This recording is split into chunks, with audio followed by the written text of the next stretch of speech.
Hello everyone, it's Agnes. Welcome to my channel. I would like to introduce another craft to you. I would like to make the roses out of the burlap. Are you ready to work with me? To begin our flower project, we need to cut 3 squares out of our burlap ribbon.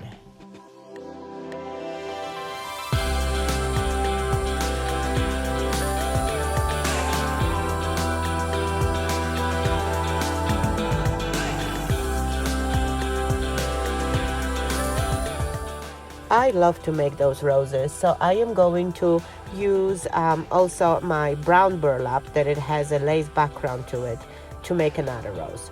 So to begin with, we need to stiffen up a little bit our burlap, and to do that we need to apply a generous amount of Podge to it.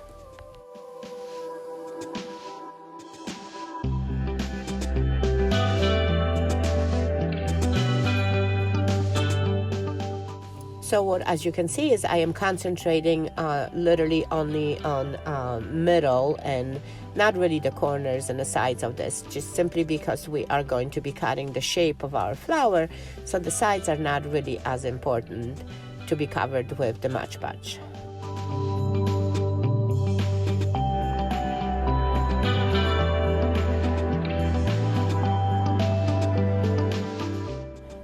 It seems like now everything is nicely covered, so we can put this of course on the side to have it dry, and I'm usually using the aluminum foil so my pieces do not stick.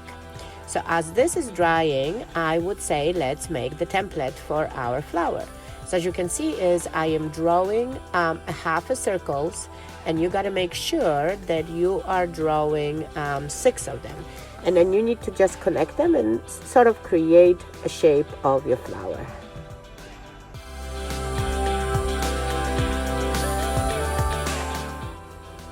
When you are satisfied with the shape of it, let's just simply cut our template and move on to another step into our rose making.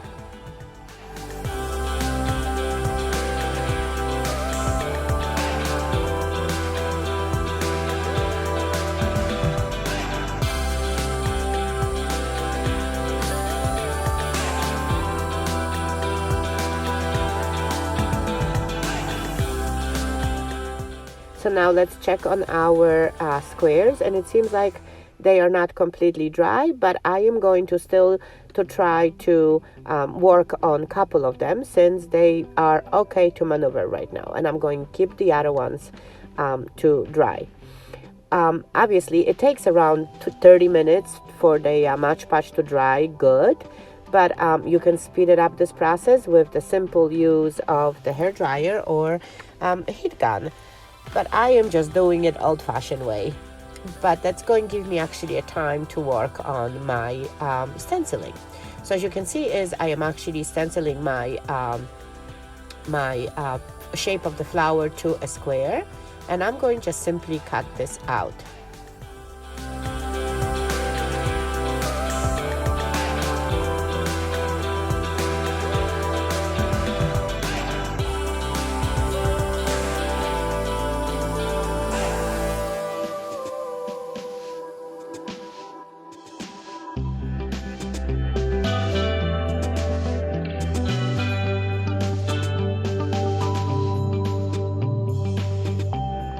So now our 3 flowers are cut, and it's time to begin.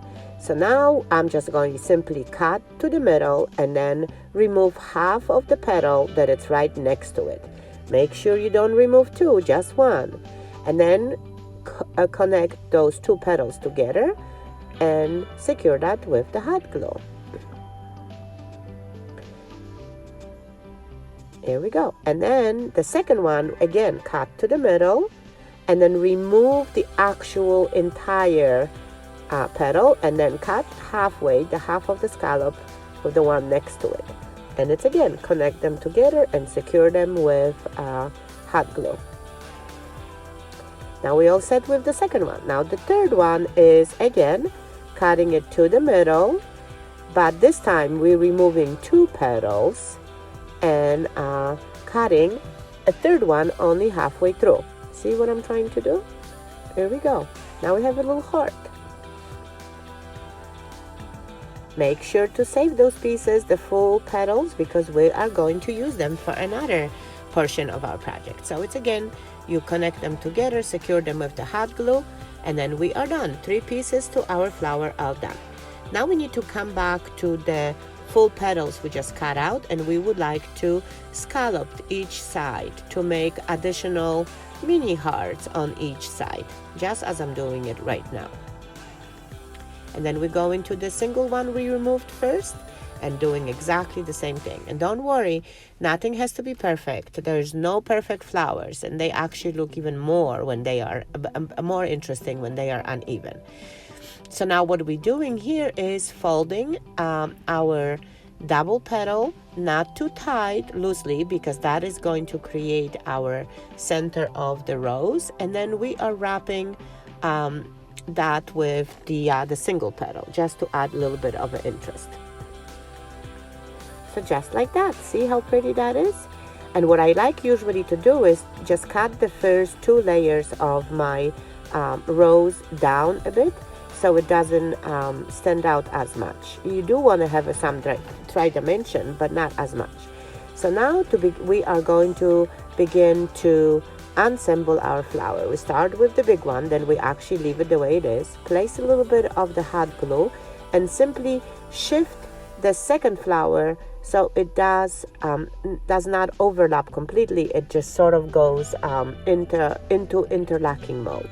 See, I'm cutting again the second row and placing it inside, securing it with the hot glue, and we are done in here. Then we adding our center. Here we go. A little bit of the hot glue. Now it's already short. We cut it earlier, so we are all good. See how pretty that is? Yeah, I already see the beautiful flower. And as you can see is because that burlap is stiffened, you can actually bend its petals beautifully to have that complete look of the rose. See how nicely it bends? And it really stays there. Podge really helped in that process. So now it's time to bring a little bit more of an interest. What do you think about creating a little bit of leaves to it? So I do have a green raffia that it's actually not stiffened, because we really do not need that. We do need a little bit more of a movement to our leaves. So I am just simply folding my raffia in half and cutting an oval shape to my leaf. See how pretty that is? It just brings additional detail.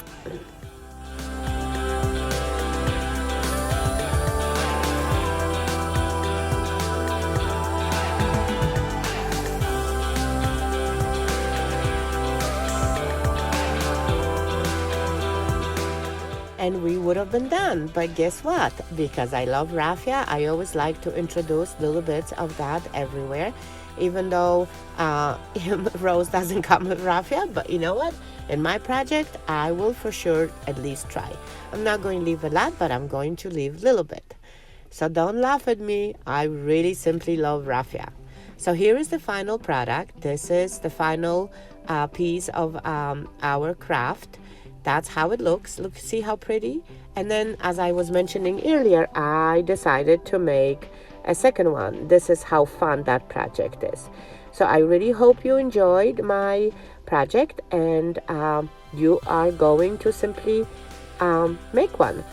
So please subscribe to my channel if you didn't do it yet, and make sure to hit the bell for notification when I am posting new project. Thanks for watching. Bye.